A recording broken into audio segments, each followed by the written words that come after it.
माँ की आखिरी इच्छा। एक बार एक बूढ़ी माँ को उसके बेटे ने एक वृद्ध आश्रम में ले जाकर छोड़ा। इस माँ का ये वही इकलौता बेटा था जिसके लिए इस माँ ने जीवन भर संघर्ष किया। इस बेटे के लिए वो सब कुछ किया जो एक माँ को करना चाहिए या माँ कर सकती है। और आज भी अपने बेटे को किसी भी तरह की परेशानी ना हो इसलिए आश्रम में रहने के लिए भी तैयार हो गई। वृद्ध आश्रम में रह रही माँ हमेशा अपने बेटे को याद करती मगर बेटा केवल साल में एक बार उसको मिलने जाता या फिर फोन पर बात कर लेता।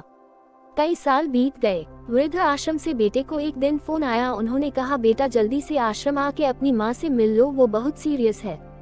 बेटा जब अपनी बीमार माँ के पास पहुंचा तब वह अपनी आखिरी सांसें गिन रही थी। बेटे ने अपनी माँ से उसकी आखिरी इच्छा पूछते हुए कहा, माँ मैं तुम्हारे लिए क्या कर सकता हूँ बताओ।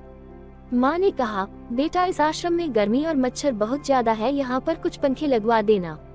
फ्रिज ना होने की वजह से यहाँ पर हम बूढ़ों को कई बार भूखे पेट ही सोना पड़ता है, क्योंकि किसी ने दिया हुआ खाना खराब होने से नहीं बचा पाते।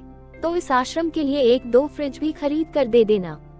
बेटे ने अपनी माँ की सारी बात सुनी और अपनी माँ से पूछा, आपने इतने साल यहाँ पर निकाल दिए पर आपने कभी भी यह बातें मुझसे नहीं कही और अब जब आपके पास टाइम नहीं बचा है तब आप ये सब कह रही है, ऐसा क्यों? माँ ने बेटे को जवाब देते हुए कहा, बेटा मैंने गर्मी, भूख और पीड़ा सहन कर ली, लेकिन मुझे पता है जब तेरे बच्चे तुझे यहाँ पर छोड़कर जाएंगे तब तू ये सब सहन नहीं कर पाएगा, इसीलिए तेरी सुविधा के लिए मैं तुझे ये सब लगाने के लिए कह रही हूँ। दोस्तों, माँ की ये आखिरी लाइनें किसी भी बेटा या बेटी की आंखें खोलने के लिए सक्षम है।